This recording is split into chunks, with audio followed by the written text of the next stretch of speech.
Hello, everyone. Thank you so much for coming. And we want to give a big special shout out to our horror family that's here that are supporting these authors, thriller writers. It's just my great pleasure to have Alma Katsu here. She's one of my very favorite writers. I first discovered her from an incredible blurb Stephen King gave for her book, The Hunger, which was fantastic and absolutely well-deserved. And then I've got some books to show off to you guys. Okay, so there's The Hunger, which is the Donner Party, but it's not just about eating people. It's about being eaten by despair and how you survive. Sorry, this is show and tell, but I love these. The Deep, which has the Titanic, a sort of a psychopomp story. It's not quite a ghost story, but really haunting and just beautifully atmospheric. And then for those of you who don't know, Alma also does amazing spy thrillers. So we have Red Widow. So usually spy books are a very guy game, but Alma was in the business. She was working for the NSA, CIA. She did work in the, human crimes against humanity investigations. Yeah, I did genocides and mass atrocities for a long time. Yeah. Incredible. So she's seen the darkest side of humanity, but I highly encourage you to read that. And of course, the book we're here to talk about, The Fervor, which is just brilliant. It's a deeply personal book for her and for myself. Both of us have had family that were in the Japanese internment camps. It also has some amazing use of Japanese folklore, history that I didn't even know about, that it caught me, which I love when things are maybe not new for all of you, but are new for me. And then, so with her, we have Jennifer McMahon. She is our conversation partner. Jennifer is the New York Times bestselling author of suspense and supernatural horror. Her book, The Drowning Kind, got, well, goodness, rave reviews.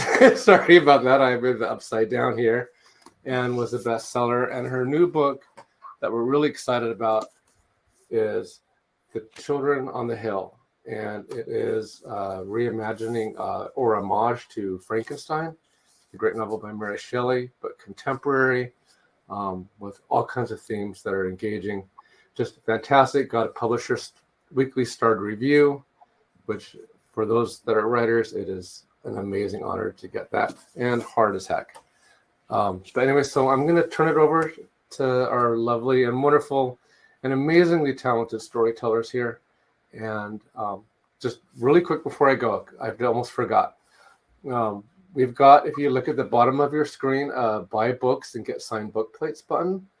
If you click on that, you can order the author's books. Both of them are doing signed book plates, and they can personalize them for you.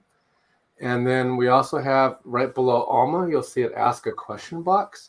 And if you have questions for authors, we'd love to have you ask questions, and they're going to have a Q&A at the end of their talk. Right. So with that, I'm going to head out and turn it over to Alma and Jennifer. Thank you so much, Rob. Really appreciate this, and it's so good to see you again. Thank you, Rob. Thank you. Thank you so much. And I want to thank. Came out on the same day, so it's enabled us to get together and chat and everything. And although I wish I could see you in person, this will just have to do for now. So thank you so much for joining me tonight. Really. Thank you. There's no one I can think of better to have a book birthday with. I'm so happy we shared a book birthday. This has been great. It's been good for us to get together and talk. So it's been great. Thank you so much. Yeah, let's dive in. Let's just jump right in. I love The Fervor so much. And I've told you this, and I really think this might be my favorite book of yours. I found it incredibly haunting and powerful, and just like deeply unsettling and terrifying. And one of the things I love about all of your books is I feel like I always learn something. I feel like I feel like I always take something away. I'm like reading and I'm Googling and I'm learning real history. And I absolutely love the way that you take real historical events and people who actually existed and use that as a springboard for jumping off into something bizarre sometimes. And it's almost like you use horror as a lens to to show us a different side of history, to show us history we may not know. And I love that about your books. And I was hoping that you could, I want to hear all about like what inspired you to write The Fervor. What was the genesis? What Well, began this book? The seed? sorry? Oh, What was this? Well, I guess it was sort of a combination. One is that, I had to come up with another terrible event in history, in human history. American history. Right. And so for me, this was a terrible event. I mean, I'd known about it for a long time. As Rob said, I had family. It was my husband's family, actually, that were interned. I'm half Japanese. My mom came from Japan, so I got her perspective on how she was treated, what the atmosphere was like being a Japanese person in America right after the war. But my husband's family were all interned. And so we knew a lot about this period, not only because we learned of it from stories from family members who'd been in the camps, although people who were in the camps don't really like to talk a lot about it. And maybe we'll get into that later too. So my husband and I watched a lot of documentaries and read a lot of books, and really, it's a very complex issue, and we got to see all the sides of it. And, it's a really sad, really conflicted thing for Japanese Americans. And I always thought someday I would love to be able to write a story that kind of peels back the layers on it.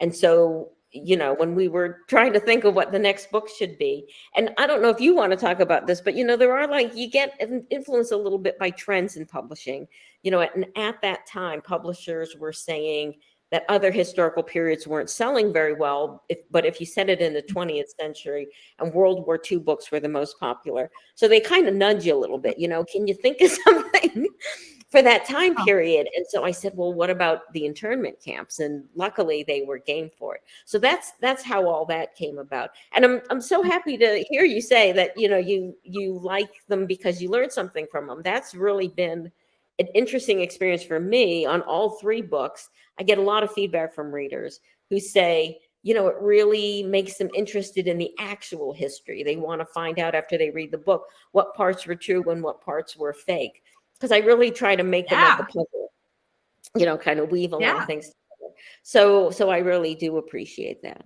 And what about you for Children on the Hill? Do you want to talk about the inspiration for that? Because I have to say too, this is probably one of my favorites of your books too. I mean, it really is such a fun book. It's a great read, and it's very rich. It has a lot of pieces in it. And hopefully we're going to get to talk about some of those pieces tonight and how you made the choices to put what you put in it. But do you want to talk about the inspiration for the book? Sure. So there's more me in this book than any other book I've ever written, for sure. I grew up in the 70s. I was raised by my psychiatrist grandmother, and I grew up monster obsessed.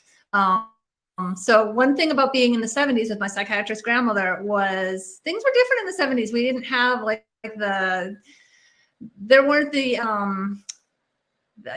things were just different. And my grandmother had, in addition to all her psychiatrist friends coming through our house, her patients and ex-patients were visitors in our house. So, and I know it was a strange thing. They were just like fixtures in our lives, and there just weren't the boundaries, and ethics were different then. And they came for holidays, they came for dinner parties, they came and stayed in the summer. There was a man who came every summer and would walk around naked and drink a bottle of bourbon every night. And it was just what we thought of was normal. It was just, those were grandma's patients. So I grew up with that with my psychiatrist grandmother. And I also grew up being monster obsessed. And my brother and I would go monster hunting in the woods, and just really believed we would dig monster traps and put sticks across big holes, and absolutely sure that any day we were going to go out there and actually find a monster that we had captured. And I loved all those old Universal monster movies, the Frankenstein and the Wolfman and all of that. And I just ate it up, and I loved it. And I felt really strongly that I would make a better monster than a human girl. I just thought it would be so much easier to be a monster. And I just really felt like it was something I could relate to, the otherness of the monsters, because a monster is sort of like a fringe dweller, and a monster doesn't quite fit in, and it's linked to the world of the humans, but it's not quite human. And I actually went so far as, I found a book on werewolves when I was a kid, and there was a spell in it for turning into one. And I totally did the spell. I went out on the full moon and I went into the woods and I said the little lines and I did what I was supposed to do. I lit my candle, and I was so disappointed when I ended up walking back home. It didn't work. And I had to go back to school. I had to wake up in the morning and eat my stupid cereal and go to school and deal with all my human girl stuff. And I didn't have fur and fangs, and it just felt like it would be easier to have fur and fangs and run through the woods and just be full on monster, I want to get back to your book, but just to make sure. So was a werewolf really your first choice of all the monsters you could have chosen from, or was it just because you found the spell? I think it was just because I found the spell. I might have chosen. No, what would I choose if I've had a spell for any monster? I don't know. I might have gone with a vampire because vampires were just cool.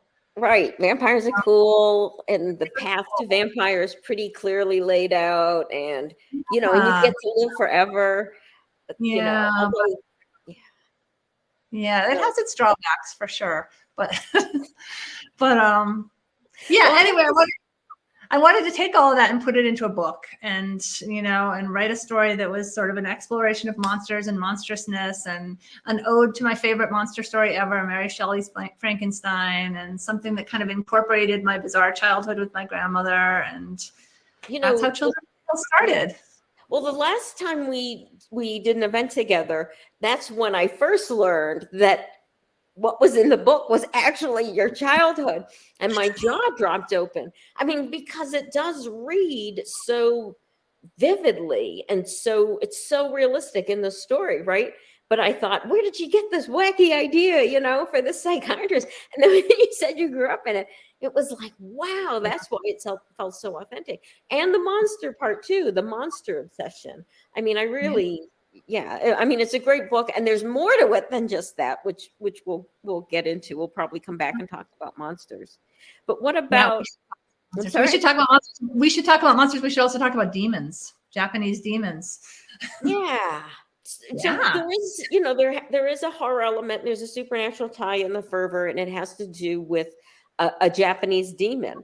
But so first of all, I'm certainly not an expert on the Japanese supernatural, and I just know enough about it, having been raised on it. We had books of Japanese fairy tales growing up, and of course we saw movies and that sort of thing. But I just know enough to know that it's immense. It's not like the Western canon of ghosts and demons and all that kind of stuff. In Japan, there's a demon or a spirit like at every crossroads, every temple, trees, mountains, creeks, everything. So there's hundreds of them. It's almost like an embarrassment of riches. But the thing is, and one of the things I wanted to have come through in the book, is it's just sort of accepted as part of life. So for instance, in the Fervor, the Japanese characters, the Japanese American characters, see the spirits coming in and out, and they're not frightened by them necessarily. It may be a little unsettling, but they know to accept it. Whereas when the Western people, the Americans, run into the spirits, they're really shocked and taken aback, and they don't know what's going on. But the main Japanese folk character that's in the book is the Joragumo, which is Joragumo, which is a woman who appears to males who are traveling, and she's holding a baby, and she asks them, would you help me? Would you hold my baby? Would you hold my baby? And when the man does help her and hold the baby, she turns into a giant spider and devours him, which I just love. So it is a little bit about, the book is a little bit about, like, women sort of getting their revenge. There's that element in it too, which I kind of like. But yeah. Anyway, that's Japanese folks. And I did not think I had a fear of spiders until I was reading this. And then, as I was reading the Fervor, I kept seeing little spiders around the house and jumping. I think you gave me a fear of spiders. Oh, I'm sorry. I have many other fears. I'll just add that to the list. I don't know how it is in Vermont. I'm sorry. I thought I was fine with spiders, but not now. Not anymore, especially the little pale ones. Forget it. Oh my God. Yeah, I can definitely picture this. So I don't know how it is in Vermont. Maybe the cold knocks them out. But down here in West Virginia, I live on a mountain, and there are spiders everywhere. You cannot get away from them. I mean, there are a lot of spiders here. Some of them as big as my hand. Yeah. Whoa. So I don't have a fear of spiders, luckily. And now I see them around the house, and I feel like it's kind of a good omen. But was there anything more you wanted to talk about in terms of family, like family secrets, or anything more there? Or have we covered that pretty well? Yeah, I mean, I'm endlessly kind of fascinated by the power of secrets and the kind of the tangled web of secrets that people keep. And that was a big part of Children on the Hill is everyone's got secrets, and it's a big part of the Fervor too. Everyone's got secrets in the Fervor, and I love it when secrets not only make a tangled mess, but also like link everyone together. It's like everyone's held together by the secrets and bound in some way, right? Do you find it's hard sort of juggling as the writer writing the story, because secrets have to be revealed at certain points. They can't come out too early. Maybe you can reveal half a secret and the other half comes out later. And there's a lot of secrets, and they're kind of layered in Children on the Hill. Was it difficult for you to sort of keep track of the revelations? It was, and I don't know my secrets when I set out. Like I don't plot and plan. So yeah, I have no idea what they are. I don't know what secrets my characters are keeping when I get started. I have a vague sense on some of them, but they kind of get revealed to me as I go along. And then I have to go back and make sure everything makes sense when I'm revising, and make sure everyone's, we're finding out just the right amount at the right time, and I'm not revealing too much too early, and make sure they all kind of make sense. That was the other thing that blew my mind the last time we talked, that you are not a plotter. You're a pantser. I am. Wow. So I am. I am, but I do get organized. My second draft, my first draft, I'm a pantser. I have no idea where things are going. I sat down to write this book, and I was like, okay, I'm going to write a monster story. I don't know if there's going to be actual monsters in it, or if we're talking like metaphorical monsters. I have no idea. It's going to be. And then I had the character of Vi, my 13-year-old girl who's growing up in the grounds of this psychiatric hospital, being raised by her grandmother. I had her right away. And the first scene I wrote was her sitting on the porch reading Frankenstein.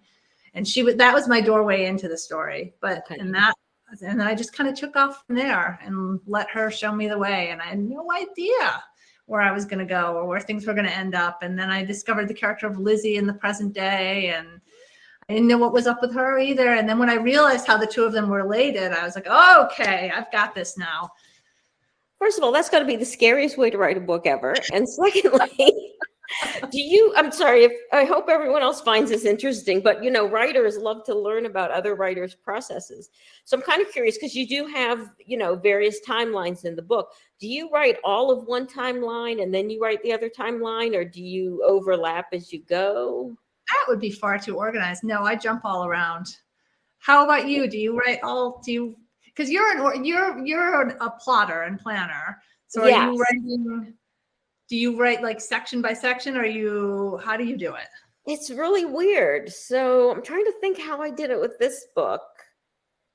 Because what would make sense, what would make real sense is to write, because I usually have multiple point of view characters, multiple third person point of view characters. Yeah. If you wrote all of one character's sections and then all of another character, and then you just shuffle them together like a deck of cards. I don't think I did it that way exactly, though. Like I knew there were certain plot points. Yeah, it's really crazy. And same thing with Red Widow, the spy novel, which was incredibly crazy, complicated. I had to use spreadsheets to keep track of everything, where things come in and out. Because, generally when you have multiple point of view characters, you're alternating. You don't just not do it Rashomon like, where you have one story and the next story and the next story. But you got to shuffle them together. So yeah, I should think about that a little bit more. I don't think one thing I did do though was to sort of count up the number of pages and chapters that each character had, because I really wanted to make sure, that Mako, who's the Japanese American character, well, her daughter's there too, but the adult, that she, was the lead character in all this. Mm-hmm. And the other two of the four, I should say, there's Archie Mitchell, who is based on a real life person. He was a pastor in Oregon, and his wife and these school children who were with them became the only casualties on the US mainland from the war when a fire balloon blows up. And that's the opening of the book. And it's an absolutely true story that happened like exactly like that. But, you know, he was a supporting character, and the other main adult, Fran Gerswald, who's a reporter, who's sort of tracking down all these fire balloon explosions, and outside of the camp, kind of helping to put some of the pieces together. Those two characters served roles. They were telling parts of the story and representing parts of America. You know, Archie was representing the kind of complicit Americans who knew there probably wasn't a threat from the Japanese, but went along with it, weren't going to resist. And then Fran, who was definitely a doubter and, you know, trying to track the story down. So, you know, it was more trying to balance those views and the representation in the story. Boy, I make it sound really technical and complicated, don't I? But it's an enjoyable story. No, it's complicated. And I love the way, like, I love all the different points of view in this. And I love the character of Eiko, Mako's daughter. I thought she was fantastic. And I loved the creepy drawings and the things she saw that no one else did, and the demon stuff. And I loved all that. And I really enjoyed the way that all the different points of views came together in this magical way. It was like you didn't quite see how everything was connected. And then when you did, you went, and when everything started coming together, it all made sense. And it was like fitting together a puzzle. And it was really well done. So your spreadsheets paid off. My spreadsheets paid off. Yeah, I think I just like really complicated stories. And I think, I can't remember if we talked about it or I talked about it with someone else. It probably has something to do with that intelligence analyst background, where that's what you do is you sift through a lot of information and you pull the pieces and you start to see, you know, a pattern emerge and the story comes through. That's probably why I tell stories like that. But I'm glad you brought up Eiko, because I don't often write children. There's usually like maybe one child, but they're not a super major character in my books.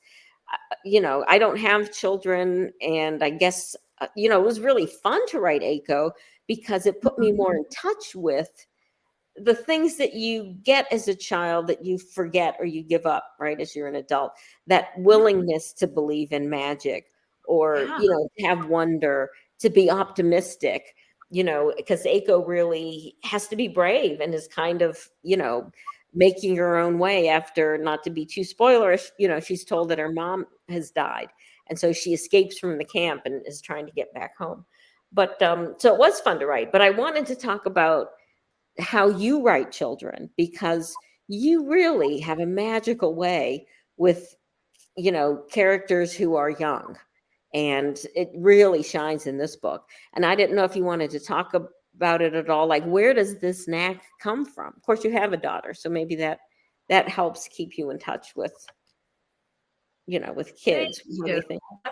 That's so nice to hear. Yeah, for whatever reason, the young female voices are the ones that come easiest to me. If I have to write an adult man, that's where I struggle.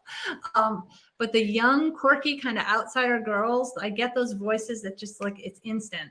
And sometimes I try to leave them out of books. Sometimes I say, I'm not going to put a girl in this book because that's something I'm so naturally drawn to, that's where I want to go creatively every single time. And I don't know, maybe part of me is just stuck back there. You know, in my own self, because, you know, and in my dreams and my thoughts and stuff, I think a lot about when I was that age, when I was sort of like the coming of age time, when you're a kid, but you're starting to get what's going on with the grownups, and you're still holding on to that sense of magic about being a kid, but you're seeing things about the world of the grownups that the grownups don't see. And you're just kind of straddling two worlds. And that's something that's always fascinated me. And I really like playing with it in my stories. And definitely like having a daughter has helped. You know, she's almost 18 now, but watching her grow up and, you know, discover all the things like I discovered, and, you know, watching her play Bloody Mary and play with the Ouija board with her friends and do that kind of stuff. It was like looking back in time, and it's pretty cool. Yeah. But yeah, and I just think kid characters are so much fun. Kids are just more open to stuff. They're more receptive. They see the magic in the world. They can connect dots that we just can't, you know? Yeah, that's true. That's true. And I do miss it. You know, I feel like probably again because of my job, I was just forced to be very logical early on and to sort of abandon the other stuff. But, you know, like you said, the coming of age period is probably the most important time in our lives. You know, we're starting to become an adult. So, you know, we're starting to go into the way we think more that we're used to forget the other stuff. But it's such an important time. I mean, that's kind of when we're fingerprinted and everything. So the fact that you can look back on that and not just want to like I do, like, I can't stand to remember what it was like to be a kid, right? I have those moments too. But you see it with such clarity, and it really comes through in your writing. It's just great. It's great. Thank you. Man. Well, I thought you did a fantastic job with Aiko. I loved her. You know, you say that writing kids is a struggle for you, but it didn't feel like it. It was really, I felt like her voice felt really authentic, and it was one of my favorite parts. I just felt completely drawn to her character. And she's a gutsy kid. What she went through, going on this journey by herself. How old is she? I can't remember exactly how old she is. I changed it. I think it started out where she was, I think she's supposed to be around 12. Yeah, she's young to be going through on this big journey, and you know, being told her mother's died and trying to get back, and it's Well, she was fun to write. I guess also, I don't know, there was a little bit of you know, I think I might have mentioned this the last time we talked. My relationship with my mom was not great, and so, and in hindsight, I realized, you know, I could have been a much better daughter to her. So maybe I wanted Aiko to be the perfect daughter, the great daughter that I wasn't, and, you know, to be the sort of role model daughter. And I really like Mako too. I mean, I started out by patting her on my mom, but my mom was like the quintessential Japanese woman of back then, you know, very quiet, very submissive, you know, very sweet and accommodating, and a great mother, you know, would do anything for her kids.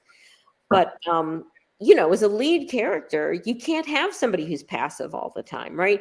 I originally wrote her that way, and it just didn't work, and it wasn't satisfying.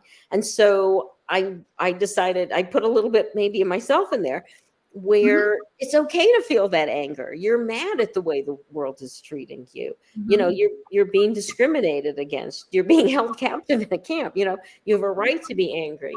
And that's when Mako really came into her own in the book, and was just so rewarding to write. Really, to write my own ethnicity for the first time in a major character was really eye-opening for me.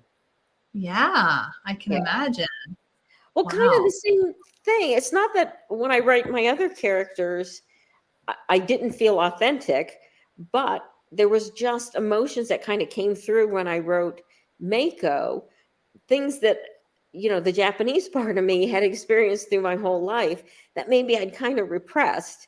But then when I stepped into her character, you know, the anger just came back, and I, you know, used it on the page. It really was eye-opening. And also some of the assumptions people have about the characters, you know, who aren't white, that was eye-opening too, because I don't want to say who, but there were some people involved in production that would just ask me questions that, you know, and I consider these people very progressive, and yet they would ask questions that were just so, why would you even think that, you know, like that all Japanese people had Japanese names? No.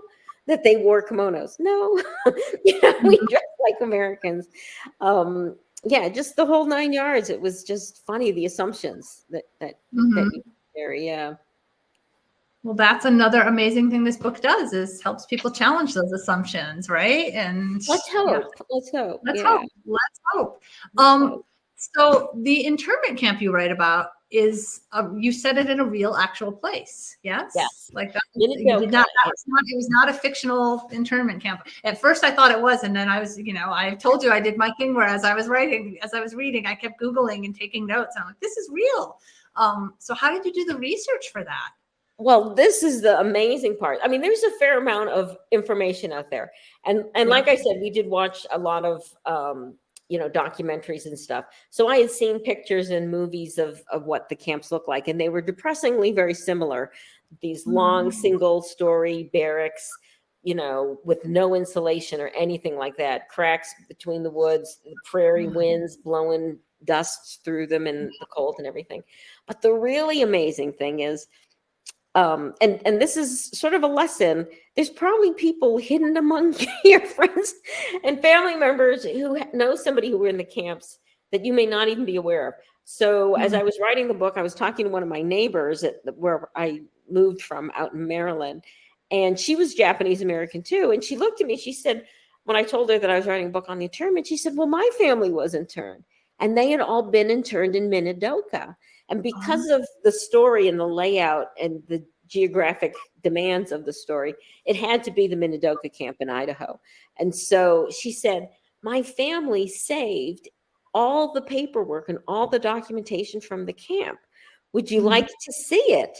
So she handed over this folder to me of, I know, it was crazy. Like, those old purple Mimeo sheets, like Mimeo sheets of the camp newsletter, hand-drawn maps of the camp. Yeah, everything, rosters, all the camp officials' names, the school, whatever, teams, schedules and everything. It was a gold mine. And I think it really helped make it just feel so authentic.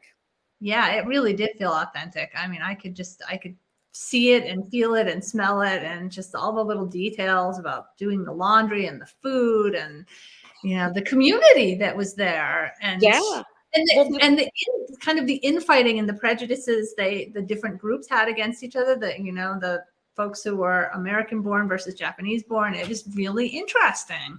Well, so that's the other thing. You think they set up these camps and there would be an infrastructure there, but there really wasn't much of an infrastructure. There were administrators, but it was really left up to the people who were interned to set up their own systems. So they gave themselves jobs. They became the teachers. They had to, they weren't given apartments. At most, they would have a room or two in this dormitory like barracks.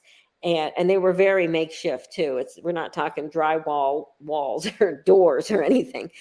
Yeah. So they ate at communal kitchens and in, big mess halls and stuff.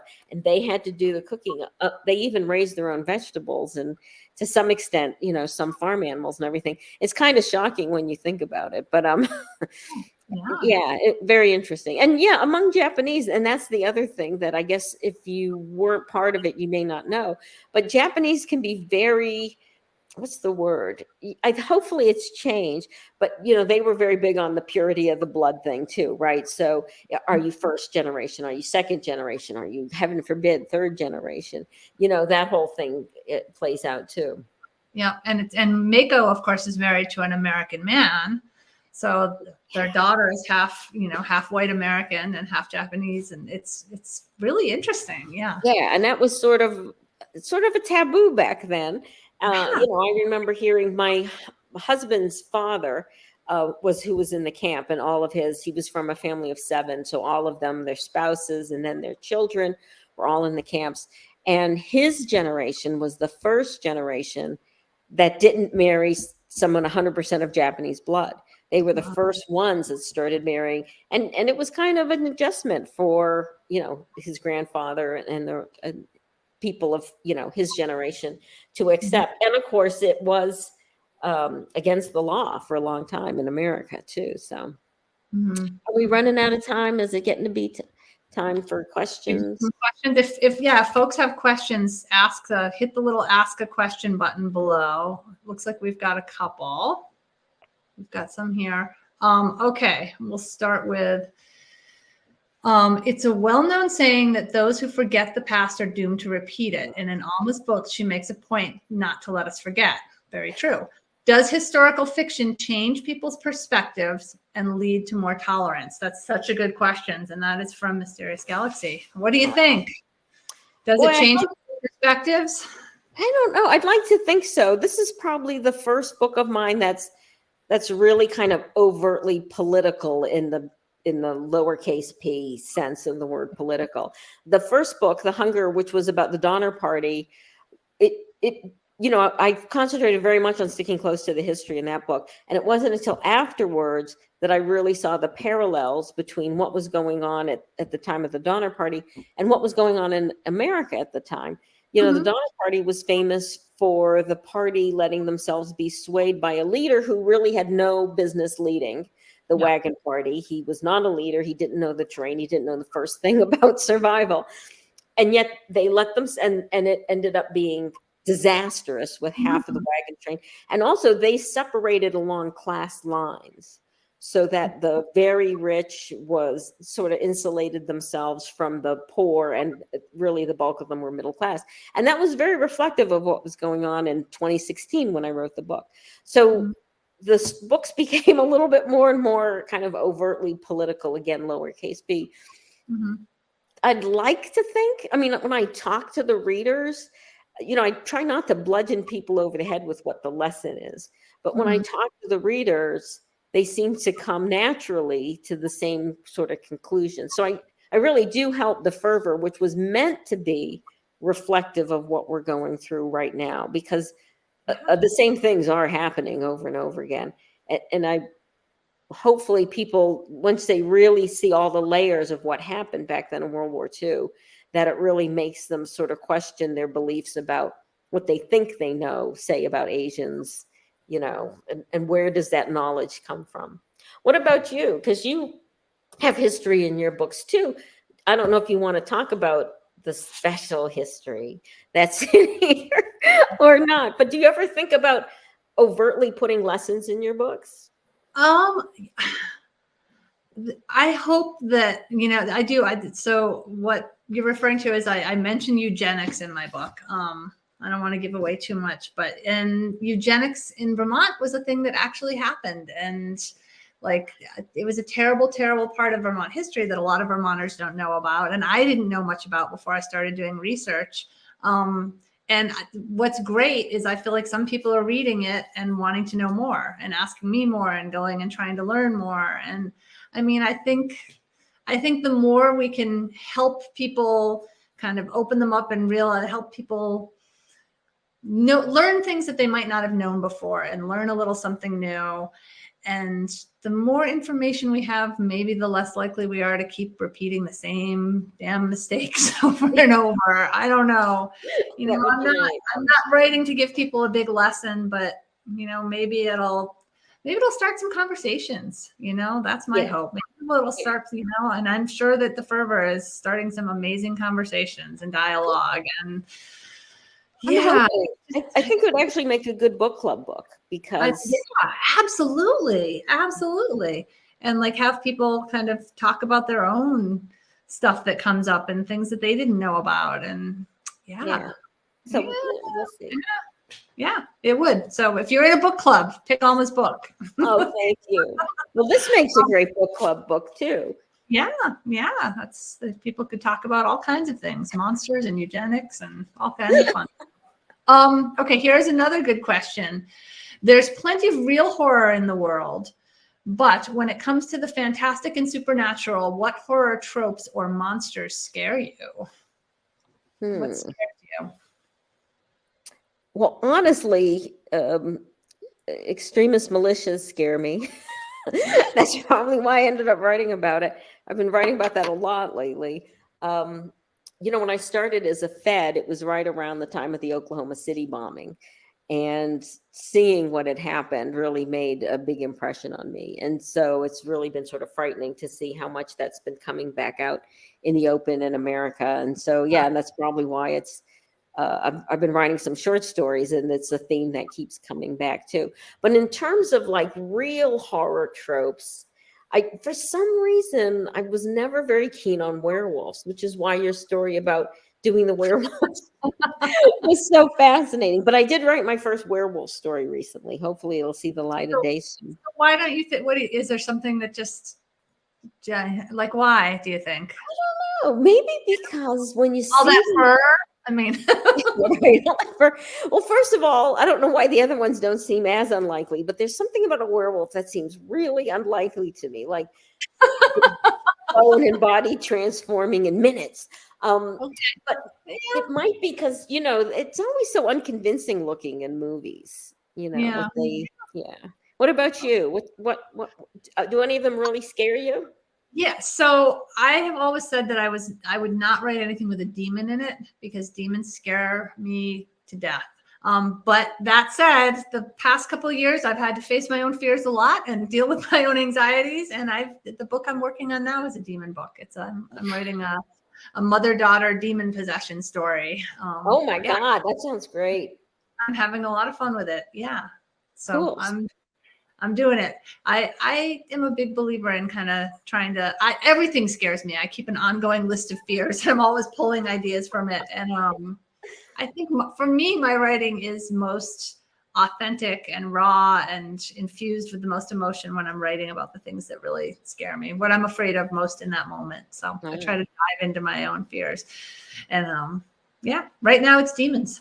When is that book going to be coming out, you think? Is that I do not know. I do not know. It's the next one. Yeah, I'm finishing up a draft and then it will go to my editor and we'll see how fast she can work her magic and I can work my magic and we'll try to get it done as fast as we can. You have a title yet for it? I don't. No. Well, yeah. Well, we'll see. I don't like to give away any titles because my title never stays. It always changes. Ah. How about you? Do you have a title from the beginning? Do you have working titles? No, or I'm terrible at titles. Yeah. Do you know your title when you start? I usually have one. Yeah. But it may change. The next spy novel is the next book of mine that'll be coming out. And that one did have a title from the beginning. That was just so, well, first of all, they have to be read something. And so it's set in London and it's about the oligarchs, which is very trenchant now with what happened with Ukraine. So it's called Red London. But the historical horror ones are always the something. And finding what the is hard. Yeah, I have a working title when I'm working. Like this book was Children on the Hill was Monster Girl when I was writing it. And I never get attached to any of my working titles and I don't put a lot of energy into it because I know it's going to change and I'm terrible at titles and it's a group effort coming up with the title. Who picked this one, Children on the Hill? I think it was one that I threw out there. We were brainstorming. My agent editor and I were just kind of sending emails of lists back and forth and back and forth. And one thing that I do when I'm working on a title is I'm a big fan of index cards. So I'll like cut up index cards and I'll have like important words on different pieces of index card and I'll put them all over my table and shuffle them around and come up with all kinds of crazy things. And I think that's actually how I got Children on the Hill was with my little index card thing. It was on the list and everyone's like, oh, I actually kind of like that. It is really good. It's very spooky. You know, it kind of makes it's unsettling. It's one of those titles like, well, what's the book about? It's about the children on the hill. It seems very simple, but it's got the unsettling. And I think the fire they put on the cover definitely added to the unsettling feeling. Yeah. Okay, here's a question that I have no idea how to answer. For both of you, if you could be a Japanese demon, which one would you be? I don't know enough about Japanese demons to pick. I think the one that you wrote about in the Fervor was terrifying, and anything involving spiders I'm into. But oh my God, that scared that. Just the idea of a woman with a baby saying, hold my baby, scared me so much. Right. God, you know, they're even hard to describe because they're so... you know, like a floating head, you know, a monk with a giant stomach that opens up. I mean, they're just really hard to describe. I know. So, what one would I be? There's some really need to learn more about Japanese demons. Sorry. I need to learn more about Japanese demons. It could take a lifetime. Like, I feel like you can't really speak authoritatively on it unless you have like a PhD in it, which people do. There's some beautiful, very elegant ones too that, you know, you'd be happy to be part of. A lot of, you know, ghostly women for one reason or another that were left behind, you know, by their lover or you know, whatever, lover killed in battle. So probably one of those. I'd like to be one of the elegant ones, not one of the embarrassing ones. Absolutely. That is a perfect answer. Okay, here is a question for you. What is the most interesting thing you discovered in your research for the Fervor? Oh, well, the really sad part was just the extent to which there were active and very overt white nationalist groups operating on the West Coast of America. And they had been for decades. And I won't bore you guys with the whole story of how did we actually get to interning Americans, you know, for World War II. How did the internment camps, how was that even possible? But a big reason why it was possible is because these groups had for decades been, spewing lots and lots of propaganda against Chinese and Japanese. All the classic ways that when you're trying to demonize a group, by saying they're subhuman, they're less than human, it's okay to treat them badly because they're not like us, they're not as good as us. But particularly, that Asians, Japanese in particular, are sneaky and untrustworthy. And they planted this idea that they really were more loyal to the country of their heritage than the country of their birth or the country that they were citizens of, which was just patently untrue. But because that had been going on for decades, Americans could believe it. And there was popular support for the internment camps, even though politicians knew there was no reason for it. Study after study had said there was no threat from the Japanese in America. So very, very, very sad thing to have to recognize about your country. What about you? Was there anything really surprising in your research for this book? It sounds like you knew a hell of a lot. It just came from your life. Yeah, I did know. I mean, fortunately, not all of it came from my life. My life didn't quite on the dark path that things took. But yeah, no, I think the biggest research piece was the eugenics, just being horrified by what a big part of Vermont that was, and how, everyone was in on it, and how many hundreds of people were sterilized because they were, there was Native Americans and loose women and, poor people, disenfranchised people who didn't really have a say. And it was pretty horrific. So that was definitely the biggest research surprise. All right. There is a question from me. Do you think the most appealing part of having children in horror stories is because children don't yet know to be afraid? Ooh, that's interesting.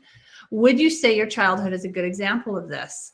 I think children feel fear, right? I think children know how to be afraid. I think what is appealing about children in horror stories? I think it's like what I was saying earlier. I feel like they straddle the world of the between they're a part of the adult world, but they're not. They see things both in the adult world and maybe outside the adult world into other worlds that maybe adults can't, and make connections that others can. And maybe that sometimes puts them in danger more than it would put an adult in danger.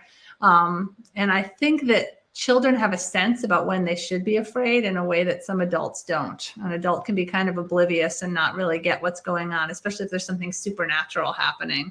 But a kid might pick up on that a lot more easily. I think their minds are still open too. Like it's something weird's going on, and they're curious and they're open that there's this other possibility. Whereas an adult might say, "Oh no, there's no such thing as ghosts," or there's no such thing as ghosts. Yeah. But yeah, but they can get scared. Like I remember I was scared all the time when I was a kid. I was terrified of what might be in my closet or under the bed, or right. Yeah, all that, the boogeyman stuff. It was scary. So I'm still scared. I'm still scared of what's in my closet and under my bed. I still don't know if it's scarier to sleep with the door open or closed. I don't know. I can't figure it out. So these are the questions I ask myself every night. All right. What books have you both been reading lately, or what books are you most excited about that are coming soon? Oh boy. Well, there's one that we were talking about before we went live. Paul Tremblay's next book that's coming out. So Paul book. I read it and it's super good. Super good. I can't wait. I love everything he does. I know. Is it coming soon? Is it coming out soon? It's soon, it's right? July, I want to say something like that. This summer. Okay. It is super good. Yeah, he's very, he asks these existential questions, but he does it in such a entertaining way. It's a highly readable book, but it's hard to describe. It's unlike most things you've ever read, really. So that's what I'm looking forward to. And and then you guys were talking about the book Manhunter that I now want to read, or Manhunt. I haven't read it yet, but I've seen that cover everywhere. Yes, I'm excited. Let's see. Of course, The Fervor. I have to put that in there. I recently read My Heart is a Chainsaw, Stephen Graham Jones. The man can do no wrong. He is a genius. I love his character of Jade. She just got to me. Speaking of writing young women and writing kids, she's not a kid, she's a teen, but wow, he got it right. He got it right. It's a really powerful, wonderful, amazing book. I loved it. Yeah. He's really good with empathy. Yeah. And the second book in the trilogy is coming out, I think, in the new year. I have a copy of it on my nightstand. I haven't had a chance to read it yet. Really? I I might have to drive just to steal your copy or borrow it after you're done with Really, it. I'm really good at begging people, send me a copy. me a copy. Dino Iglesias's book, which is coming out in also July, I think, around then. The Devil Takes You Home. Oh my God, that is such a good book. Okay, The Devil Takes You Home. I'm putting it on my list. It's very violent. He is a very gritty, raw kind of writer. But he comes up with the first really original horror element that I've seen in a long time. I mean, it is. I still think about it. It's really good. Yeah. All right. Really good. I'm excited. I'm going to go look for that one. What else have I read Children of Chicago. Yes. Cynthia Pelayo. Very good, very good, very creepy. Takes the whole it's set in Chicago, and the Pied Piper fairy tale features prominently in a really terrifying way. And I just love the way that she pulls the whole fairy tale world into the real world, or into the world we think is real and we think we know. And the way that she weaves real Chicago history into the book was really cool too. Yeah, that's a great book. Yeah. That's what we've been reading. Any others? I'm trying to think. Well, what are you working on now? What's next for you? That's a great question. What you're working on next? I've been trying to think of what the next historical horror novel is going to be, because they leapfrog each other. So we just turned in, put to bed the final manuscript for Red London, the next spy novel. So yeah, I've been trying to think of what the next historical horror is going to be. And I've been kicking around some pretty wacky ideas, but it's still very early in the game. And then we know what you're working on next, right? You're working on your mother-daughter demon story. Yeah. Can you start another book while you're waiting for your editor to get back to you with her thoughts? I do. I always have many projects going at once. It's kind of a wacky way to work. I think of it like cooking. I've got the front burner project, which is the book that'll come out next that my editor's waiting for. And then I've got all these other things kind of simmering away on back burners. And I'm actually working also on a middle grade monster story. So I've been playing with that. I know so I'm working on that too. I'm very excited about that. It's completely different from anything I've ever done, but I've been having a blast working on it. I can see you doing that. That'd be perfect. Yeah. And the best part is, so I kept sending my agent, every time I send him a draft, he says, you can go a little creepier, Jennifer. You can go creepier. Kids can handle it. I'm like, yes, that's music to my ears. Go creepier. I love it. Wow. That's awesome. I'm kind of playing with some other ideas for the next adult books. So, okay. Yeah, it's tough. Got a few things going. But yeah. Oh, I should mention there's a couple anthologies coming out. Oh, yes. One's out already. And I should find the copy. It's Dark Stars is the name of it. John Taft is the editor, and it's a really good, it's an anthology of novellas, basically. And I do have a story in there, The Familiar's Assistant. It's a vampire story, but the main character is not the vampire. And then Other Terrors is coming out in July, I think, which is the Horror Writers Association anthology.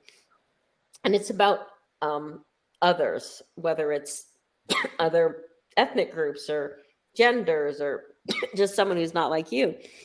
Yeah. I'm in that one too, but I have to admit, I sort of misunderstood the assignment.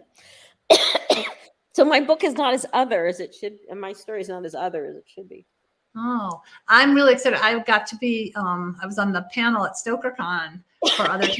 I have a story in there too. Oh. I was absolutely thrilled to be asked. And I don't write short stories. I'm terrible at writing short stories, and I've only written 3. And it's because 3 people I really, it's because people I love and respect asked me to. And I was like, okay, I'll do it for you. Yeah, but I've just being on the panel and hearing about other people's stories. I cannot wait to read the whole anthology. It sounds like it's going to be amazing. I can't wait. Yeah. And it's There's already some- gotten 2-starred reviews, I think, industry reviews. So yeah, it's doing really well. So I am super excited. So everyone order Other Terrors. Yeah. Do we have any more questions? Oh, Ron's back. Okay. Hi. Okay, guys, so we're coming up on the top of the hour. Okay. So that would be maybe a good entry point. But just wanted to thank you guys so much for just the awesome discussion. Just for sharing your own terrors, the historical horrors, and just your amazing stories and prose. I just really admire you. And Jennifer, I'm so excited about reading your books now. I love when I have the joy of discovering a new writer. And so I know you're not new, but it's new for me. So I feel like a new door has been opened for me. And I just thank you for that. And Alma, it's always such a pleasure. Guys, please, if you look again below Alma, you'll see that buy books and get signed book plates. It helps support our store. It helps support these authors so that they can keep telling their incredible stories. We really appreciate that. And you can, when you place orders, get personalized book plates, get signed book plates. Alma sent some cool swag to go with the Fervor that we can send you to. But we're just going to head on out. And once again, just thank you all so much for being a part of this. So, Thank you. yes, take care. Thank you. Well, thank you. Thanks, Rob. Thank you, Rob. Good to see you. Thank you, guys.